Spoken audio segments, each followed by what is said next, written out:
So yung concern nito mga bay, hindi nawawala yung oil indicator doon sa dashboard. So Mitsubishi Adventure. Yan. So dapat pag on mo meron yan.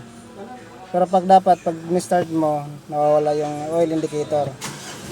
Yan. So nandyan pa rin sa dashboard. So ito yung wire dun papunta dun sa oil pressure sensor.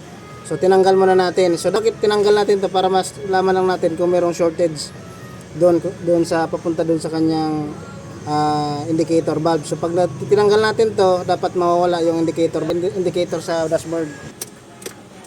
Yan. So pag on natin, 'di ba nawala na. Yan. So ibig sabihin okay yung wire niya, wala namang shortage. So possible yung sensor yung may problema. So tatanggalin natin yung sensor.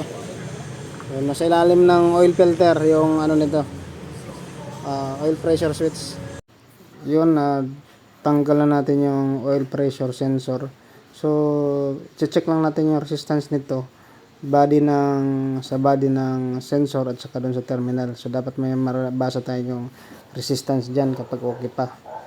Pero dapat pag pinahanginan natin, nawawala dapat yung resistance. Pero ito medyo nagloloko yung sensor, kaya confirm na ito na yung problema. So ito yung papalitan natin.